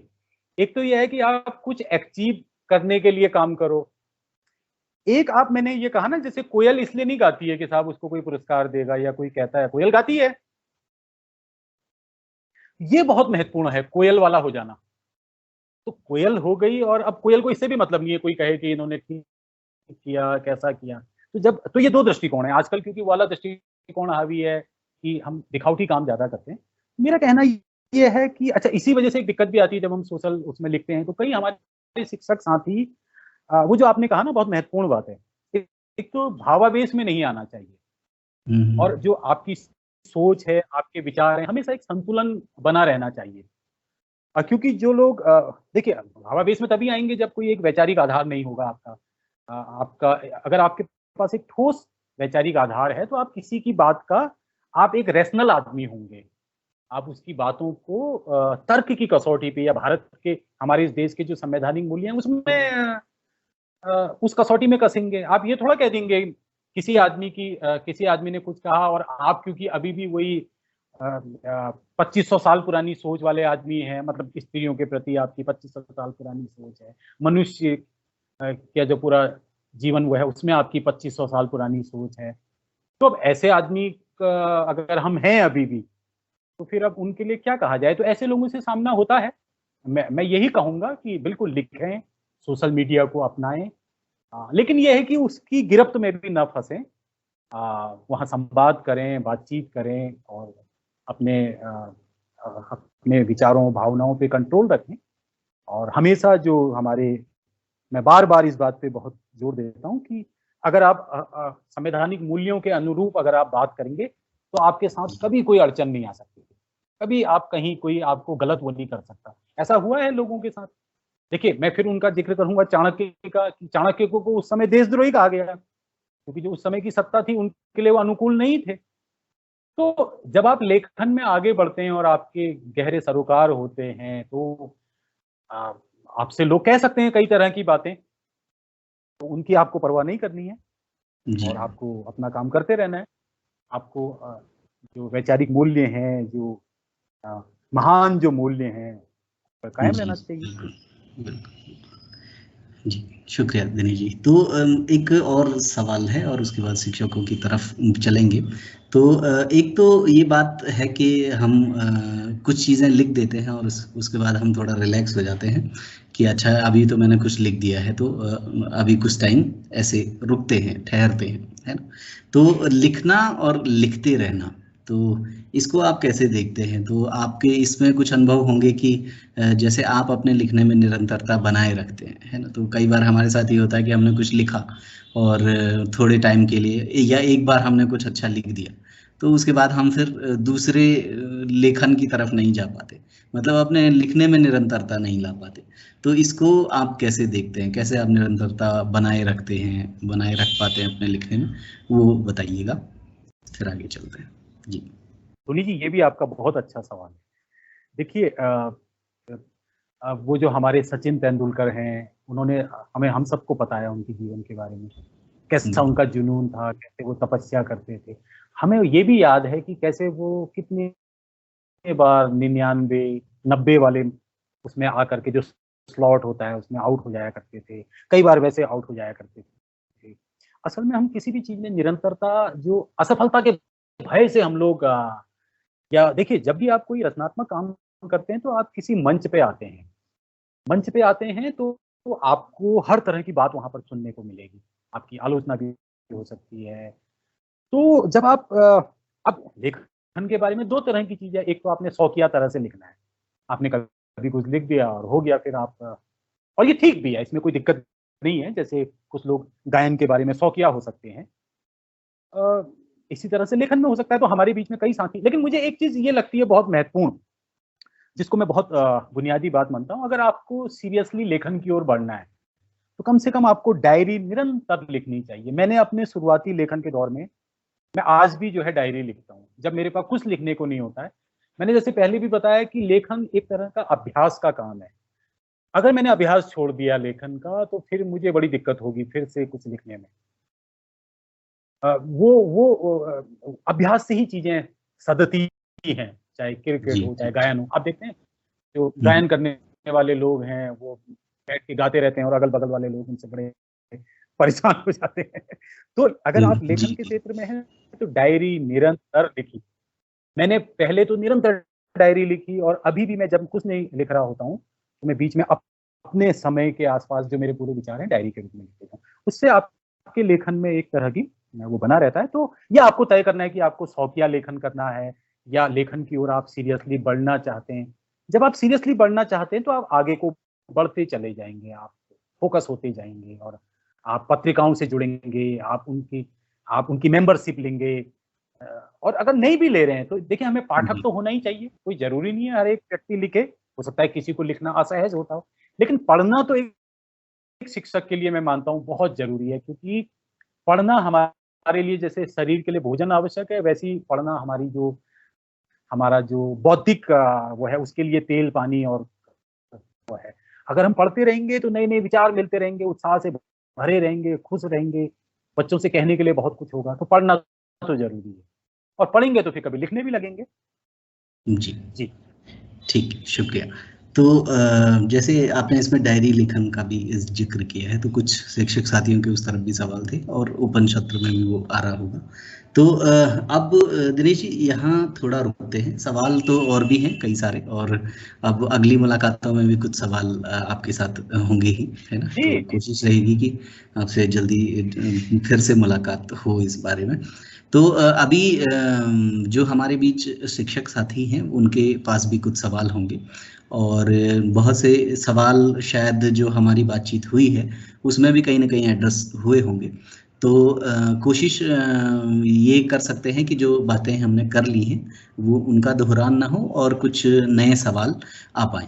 तो अब इस सत्र को हम ओपन कर रहे हैं और ये सभी के लिए अब खुला है, और आपके जो स्क्रीन पे है वो हैंड रेज ऑप्शन आ रहा होगा, और आप अगर उसे यूज़ करें कि मुझे सवाल रखना है तो हम थोड़ा व्यवस्थित तरीके से बातचीत को आगे ले जा पाएंगे। और जैसे अनीता ध्यानी मैम ने कर भी दिया है, और तो जल्दी से सवाल लेते हैं क्योंकि हमारे पास समय थोड़ा कम है, और 6:30 की पे हम इसको क्लोज करने की तरफ जाएंगे। तो कोशिश करेंगे कि थोड़े सवाल हम ले पाएं। तो जी अनीता ध्यानी मैम, आप अपना सवाल रखिएगा प्लीज। हाँ सर प्रणाम, और कर्नाटक सर को भी प्रणाम। सर आपको नैनीताल के बाद आज सुन के बहुत अच्छा लगा। और सर मेरा अलग सा प्रश्न है। जैसे हम कुछ लेख तो ऐसे होते हैं कि मतलब हम बैठ के सोच के समझ के लिखते हैं, है ना। लेकिन मेरे साथ ऐसा होता है कि जैसे मैंने कभी मैं लाइट बंद करके सोने के लिए चली गई, तो अचानक से दिमाग में मतलब कुछ विचार ऐसे आते हैं कि लगता है कि नहीं अभी लिखो इनको। अगर उस समय नहीं लिखती तो फिर मैं भूल जाती, या कभी किचन में काम करते करते अचानक से आते हैं। अधिकतर मेरी कविताएं जो है ऐसी लिखी गई, मतलब कि ऐसे स्पेशल बैठ के। और वैसे तो ये मतलब कौन सा लेखन हुआ ये पूछना चाह रही थी। ये मेरी समझ में आता नहीं है कि अचानक कहाँ से आते हैं विचार, कहाँ चले जाते हैं। जी बहुत अच्छी बात कही आपने, बहुत ईमानदार बात कही आपने। अब आपको देखिए ना, इसलिए कहा जाता है कि लेखक, वैज्ञानिक ये थोड़ा पागल किस्म के लोग भी हो जाते हैं, और इसमें कोई बुराई नहीं है। कोई भी लोग जो अपने काम में डूबे हुए होते हैं, मेरे साथ भी होता है। रात को कभी 2 बजे अचानक मैं उठ जाता हूँ और कुछ आता है और मुझे लगता है कि इसको लिख लिया जाए और कर लेना चाहिए। तो एक अद्भुत सी बात आती है दिमाग में, और ये करना पड़ता है, क्योंकि फिर आपको चैन नहीं मिलेगा ना मैडम। सर अगर नहीं लिखूंगी ना तो सुबह तक मुझे कुछ भी याद नहीं रहता कि क्या विचार था। जी जी जी जी तो उसको देखिए, ये तो अब अगर हम इसका एक अर्थ यह है कि अब हम एक लेखक होने की ओर, एक मतलब उस तरह के व्यक्ति की ओर जा रहे हैं जो थोड़ा अब देखिए वो थोड़ा एबनॉर्मल जैसा तो मामला बनता ही है। तो उसमें कोई ऐसी बात नहीं है, लिया जाए, उसको उतार लिया जाए। और कुछ लोग अगर कहते हैं तो उनमें हाँ ठीक है, बढ़िया है, घर वाले भी। सर एक बार तो मुझे बहुत तेज सिरदर्द था, उसमें भी मैंने एक कविता लिखी उस भयंकर सिरदर्द में। तो वो मुझे समझ नहीं आता कि ऐसा होता क्यों है। नहीं वो देखिए ऐसा ये एक मेरे ख्याल से इसको ज्यादा जो मनोविज्ञान को समझने वाले लोग हैं वो इसको स्पष्ट करेंगे। लेकिन क्योंकि हमारा दिमाग हमेशा सक्रिय रहता है, ऐसा कहा भी जाता है ना, हर समय दिमाग तो हर समय चलता रहता है। जब हम जागृत अवस्था में होते हैं विचार आते जाते रहते हैं और कई चीजें अवचेतन में रहती हैं। तो अवचेतन से वो जो लहरें तरंगें उठती रहती हैं, कोई एक तरंग उठती है, तो इसी से तो कोई श्रेष्ठ रचना कभी निकलती है। तो इनका हमेशा स्वागत करना चाहिए। और ये आपके एक वो जो है गंभीरता से कभी कम करने वाले और लेखन की पहचान है, ऐसा होता है, उसको इग्नोर नहीं करना चाहिए। जी जी सोनी जी। तो शुक्रिया दिनेश जी। और तो रेखा मैम, आप जल्दी से अपना सवाल रखिएगा। जी हाँ, हेलो सर, प्रणाम सर। सर सवाल थोड़ा अजीब सा है। जैसे मैम बोल रही हैं कि भी थॉट आता है और लिख दिया, मेरे साथ भी ऐसी कुछ होता है और मैं तो बहुत ज्यादा टाइम से नहीं लिख रही हूँ, तो लेकिन मेरे को जब मैं लिख लेती हूँ तो मुझे लगता है कि ये क्या किसी और का थॉट तो नहीं है, क्या ये मेरा ही थॉट है या मैंने ही लिखा है ये जो मैं लिख पा रही हूँ, तो जी ये जी मेरा अपना है या कहीं और से है? ये तो मेरे को पहले से कैसे आ गया, मतलब कि या पहले से कहीं से सुना है मैंने, तो ऐसा क्यों होता होगा सर? जी जी जी जी जी, यही आपका सवाल है। जी बिल्कुल, आपकी बात भी वही है जो वास्तव में होता है। देखिए होता क्या है कि जब मैं किसी चीज को सोचता हूँ और सोच के फिर मैं लिखने बैठता हूँ, मैंने इसीलिए जब, और ये बात मेरे उसमें आ गई है बातचीत में, तो होता क्या है जब हम लिख देते हैं ना, तो हम उससे बड़े वो होते हैं, आह्लादित हो जाते हैं और हमको अच्छा लगता है, क्योंकि एक तो ना हम उससे मुक्त हो जाते हैं। हाँ, वो अभिव्यक्ति अपना रूप ले लेती है, तो उसका एक संतोष होता है।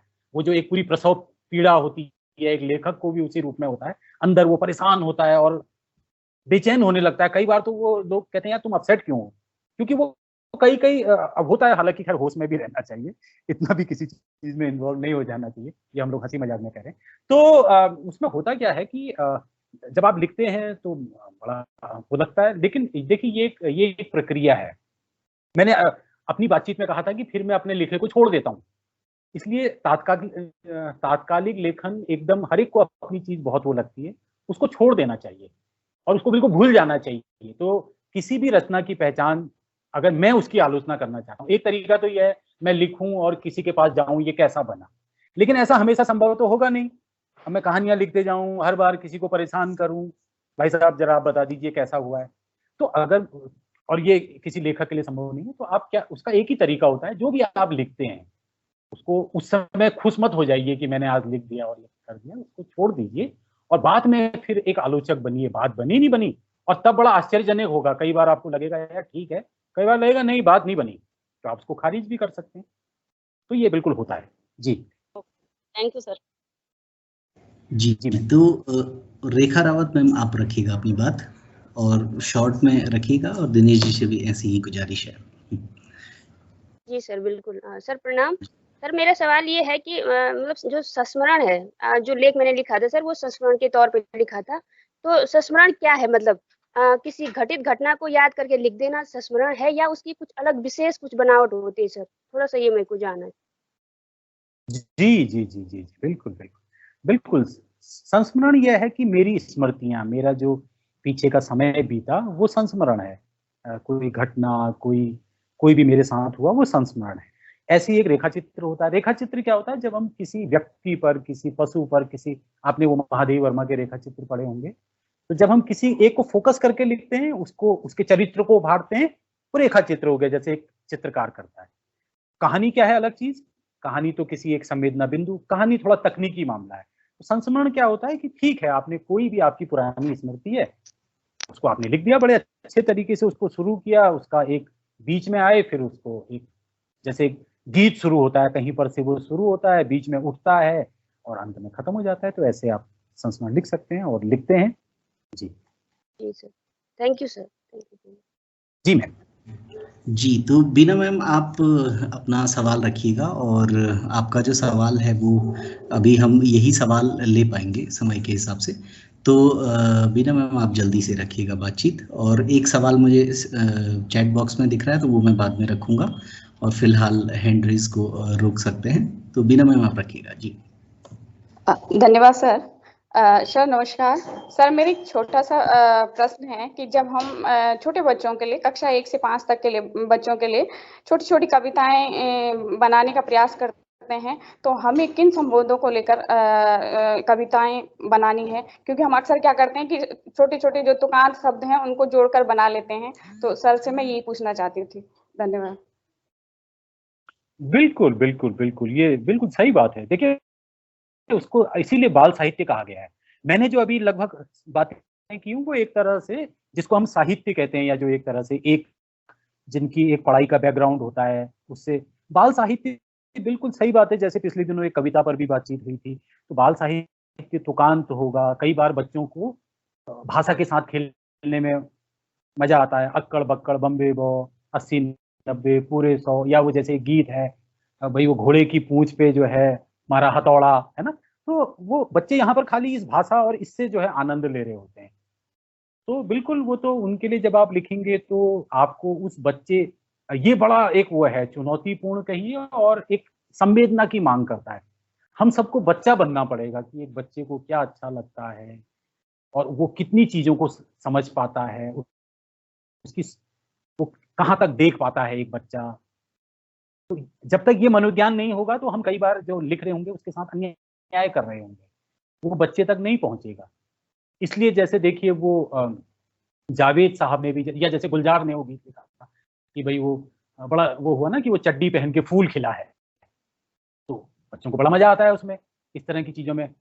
तो वो उस तरह से जब तक, अच्छा हम लोग हो सकता है बड़े उसमें कुछ और ढूंढने लग जाएं। पिछले दिनों यही बहस हुई थी, श्लील अश्लील और ये सब बातें, लेकिन बच्चे का दिमाग वहां पर नहीं होता है, ये हम सब लोगों का दिमाग होता है। जब हम अपने लेवल से चीजों को देखते हैं तो वो हमको कुछ अलग लगती है, लेकिन बच्चे के लिए वैसी नहीं होती।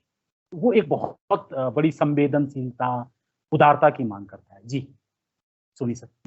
तो बहुत शुक्रिया जिन शिक्षक साथियों ने सवाल रखे, और समय कम है इसलिए सभी के सवाल अभी नहीं ले पा रहे हैं, है ना। तो 6:30 हमारा समय है इसको क्लोज करने का, और थोड़ी सी बातचीत और दिनेश जी से हम कर रहे हैं, उसमें थोड़ा 5-10 मिनट हम और आज एक्सीड करेंगे अपनी इस बातचीत को, और 10 मिनट से ज़्यादा नहीं जाएंगे, तो उतना आप हमारे साथ बने रहिएगा। तो दिनेश जी, एक गजेंद्र सर का सवाल है जो चैट बॉक्स में मैं देख पा रहा हूँ, और ये इनिशिएटिव के बारे में कई लोगों ने सुना भी होगा और बहुत से और लोग भी जानना चाह रहे होंगे कि जो शैक्षिक दखल पत्रिका है उसकी किस तरह से शुरुआत हुई, और एक और किताब के बारे में वो जानना चाह रहे हैं कि मैकाले की शिक्षा, जब आप किताब लिख रहे थे तो क्या आपके मन में चल रहा था। तो इसको आप शॉर्ट में रखिएगा, और विस्तार में हम फिर कभी सुन ही रहे होंगे आपको, तो शॉर्ट में रखने की गुजारिश है जी। बिल्कुल, गजेंद्र सर को नमस्कार। आप हम लोगों से बहुत लंबे समय से जुड़े हुए हैं जी, और एक दूसरे को जानते हैं, कई जगह मुलाकात हुई है। तो शैक्षिक दखल की शुरुआत इसीलिए हुई थी कि देखिए, जब कोई भी सुगंध होती है, साहित्य की सुगंध, गायन की सुगंध, या किसी की भी सुगंध, या जब हम साथियों को लगने लगा, हम सभी साथी उसमें जुड़े हैं, चाहे वो प्राथमिक शिक्षा से जुड़े हैं, माध्यमिक शिक्षा से जुड़े हैं, उच्च शिक्षा से, क्योंकि हम किसी खांचे में चीजों को नहीं देखते, हम एक बड़े दृष्टिकोण से चीजों को देखते हैं, और हम ये मानते हैं कि आदमी कोई भी किसी भी जगह पर हो, वो महत्वपूर्ण काम कर रहा है, वो महत्वपूर्ण होता है। तो जब हमको लगा कि देखिए, जब भी आप कोई काम चाहेंगे, एक बुनियादी बदलाव का जब काम करना चाहेंगे, तो आप साथियों से जुड़ना चाहेंगे। तो उस जुड़ने की प्रक्रिया में ही शैक्षिक दखल की शुरुआत हुई है, और सभी साथियों को ये बताते हुए, एक आज लोग इसको शिक्षा की एक बहुत महत्वपूर्ण और स्तरीय पत्रिका मानते हैं। तो मैं मानता हूँ इस सब का श्रेय हमारे सभी शिक्षक साथियों को जाता है। ये 10 साल से सिर्फ ये ऐसी पत्रिका है जो शिक्षक साथियों के आर्थिक सहयोग से चल रही है। ये अपने आप में दिखाता है कि हमारे बीच में जो शिक्षक साथी हैं, मैं खास तौर पर उत्तराखंड के परिप्रेक्ष्य में बात करना चाहता हूँ कि यहाँ के शिक्षक साथी कितने सकारात्मक हैं, इस तरह के जो प्रयास हैं। तो शैक्षिक दखल की ऐसे शुरुआत हुई, और आज जितने साथी उससे जुड़ते जा रहे हैं, वो पत्रिका का कलेवर हम उसमें उतना उसको अच्छा बनाते जा रहे हैं। एक बात तो ये हो गई, और ये जो मैकाले का जिन्न है, दरअसल ये मेरा कहानी संग्रह है।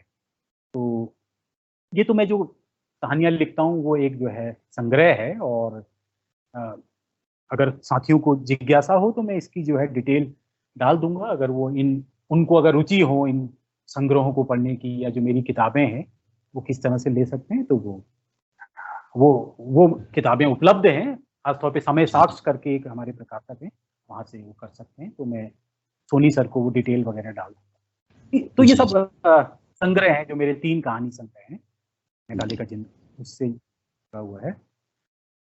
ठीक, तो बहुत शुक्रिया दिनेश जी।